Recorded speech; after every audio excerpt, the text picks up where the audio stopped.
for the Ijaw people of the Niger Delta, particularly events of the past few months, especially on the political scene, have been unsettling, to say the least. The most remarkable seems to be the removal, albeit by fiat, of the democratically elected governor of Rivers State, Siminalayi by way of state of emergency declaration. Now, shortly before that was the death of elder statesman and longtime crusader Chief Edwin Clark.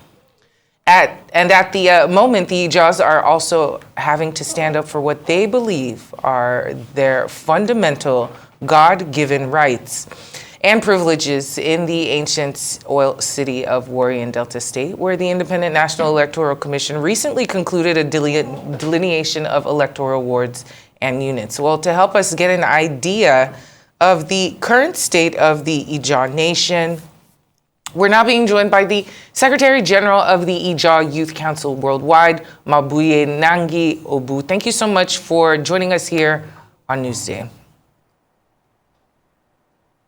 Thank you. Good afternoon, viewers. As we expressed in the intro, there seem to be quite a few touch points concerning the Ijaw Nation and their state of stability right now. What are some of the more pressing challenges facing the Ijaw Nation at the moment? Well, if you permit me, I would like to say this is perhaps the worst era for Ijaw people since our existence, on planet Earth, to my mind. I would say that because we've been so challenged with political issues, economic issues, betrayals, in-house fighting, and a whole lot, having even misfits amongst us in various, strata of our Ijaw struggle and all that. So, I think it's just we're sitting on a keg of gunpowder in Ijaw Nation, but this is also a time for us to, beyond what we do, to think, coalesce ideas, begin to have introspection and internalize where we've come from, where we were before, and where we ought to be as Ijaw people, irrespective of our political divide as individuals, our economic challenges that we have as a people, and trying to see how we can provide solutions to our lingering challenges. We have issues, from Rivers State down to Delta. You can imagine we've lost our sage, our leader, our father. Yes, he lived a very good life, got to a particular age as human beings that would celebrate. 97 years is no mean feat, and I mean that's Dr. E.K. Clark, late Pa Clark. Now, at a time when this man was already critically ill, we have very big issues in Delta State that has been lingering right from 1994, 95, 96, and that's between the Warri-Shekiri war and all of that, which if we don't nip in the bud to do the right things now, that thing can also degenerate into certain things where Ijaw people are so challenged, maybe because people are trying to put us into extinction. It takes me back to beginning to think the likes of our leaders that we've lost in the process, like King Koko, late Dapabriye, late Major Jasper Dakaboro, and a whole lot of other, freedom fighters from Ijaw extraction, and even the current ones that we have. So Ijaw Nation is going through a whole lot, and sometimes I just sit back to reflect. So we have lingering issues ranging from politics, economy, social, and all of that. So like every other ethnic nationality that we would have in the world, I think Ijaws are even most unfairly treated. I would say that because in Nigeria we contribute to the mainstay of Nigeria's economy, and the current administration or dispensation at the central government is doing everything it can to making sure that Ijaw people have gone go into extinction. What do I mean by that? Consciously, even positions that Ijaw people handle have been taken away from, Ijaw people. And today, the best they can give to us is to be Megadi of, pipeline contracts and all of that. I don't have issues with all of that, but the truth is that that's not what Ijaw people stand for. And when you speak, they will see you as somebody who is against. That's, for me, is economy for some group of persons. Now, let's look at real issues. This is an era in Nigeria that Ijaw people, we do not have a minister. We only have a minister, a statutory minister from Bayelsa State, who is Minister for State Petroleum Resources. Even if it wasn't given to an Ijaw man, that position that young man or that gentleman is handling must be given to a Bayelsan. So we do not have a minister from Ijaw extraction, and it has never been so right from time immemorial. The few positions. Let's look at NNPC. Divested, all the divestments happening, particularly with Shell. Let's look at the consortium that they have with what is it called, Renaissance. There is no Ijaw man or even a proper Niger Delta in the board of Renaissance. Bayo Jolari was taken away from Renaissance now to head the NNPC.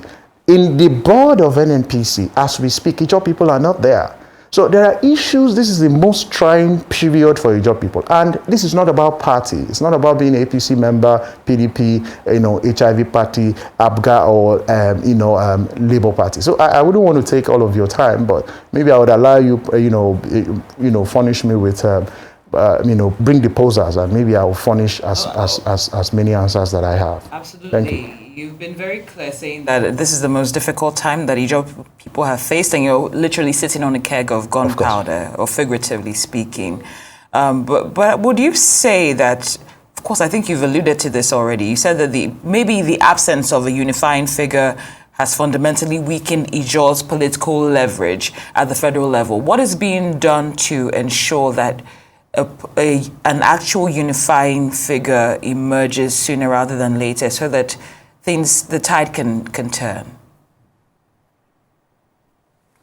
Okay, in trying to prefer solutions to that very pulse, I'll tell you that our late sage, naturally walked into becoming the leader of Ijaw people. He wasn't nominated. There was no elections for that. Now, but we have naturally a process of also getting people or individuals or members within the Ijaw extraction to lead Ijaw Nation. We have leaders at the various levels, which I am also a leader within my small pocket, right? But we have who we call the Governor General, which is always, because for now we only have one homogeneous Ijaw state, which is Bayelsa State. So we have the governor of Bayelsa State, irrespective of who becomes the governor, that person serves as Governor General of Ijaw Nation. We started off with the first governor of Bayelsa State, democratically elected, which is late DSP Alamesia, and he was Governor General. So in times like this, the saddle, to my mind, is also tilting towards the governor of Bayelsa State. And now every individual have got their pattern, their style of leadership.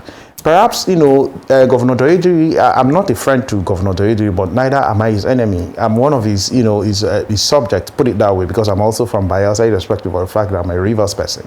And I am the Secretary General of Ijaw Youth Council. Now, the point is, how much of support have we also given to this man, the gentleman that leads Bayelsa State, who is the Governor General of Ijaw Nation? This is a time also, as a leader, everybody, the saddle, the responsibility is on him. The onus is also falling on him. Not to say he is going to be the leader or to replace Park.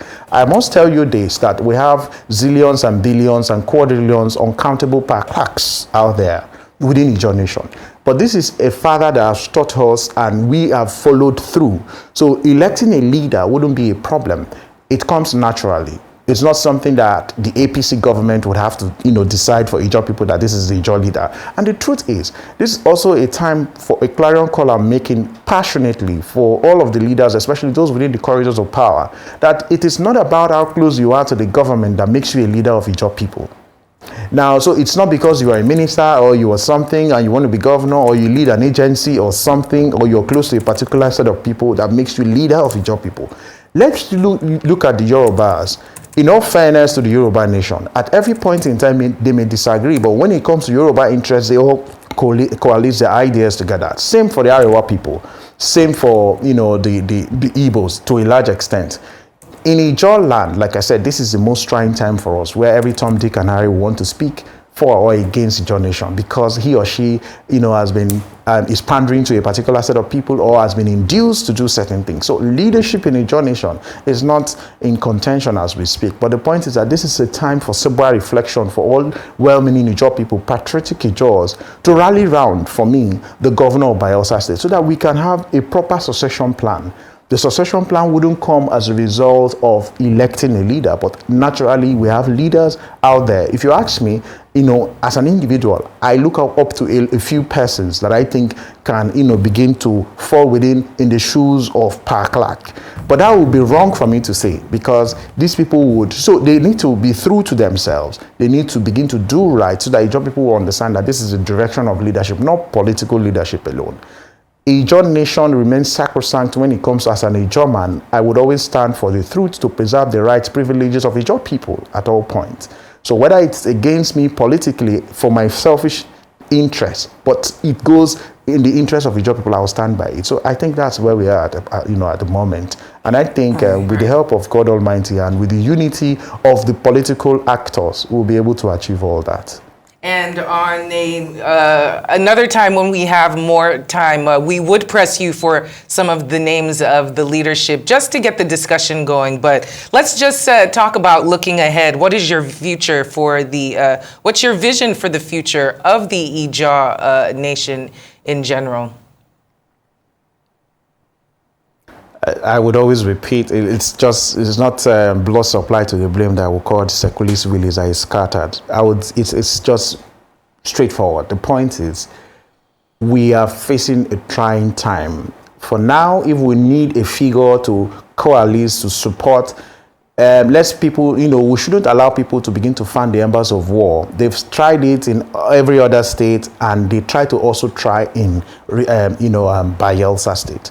Now, why I'm mentioning Bayelsa State is, but the Bayelsa governor, we also have a governor in Rivers State who is Ijaw. But in terms of hierarchy or seniority in the Ijaw, it is a two-time governor. We have a one-time governor of Rivers State. So, and Rivers State is not entirely Ijaw, unlike Bayelsa State that is entirely Ijaw. And the Bayelsa governor for now is the Governor General of Ijaw Nation. We should rally support, rally around the governor of Bayelsa State.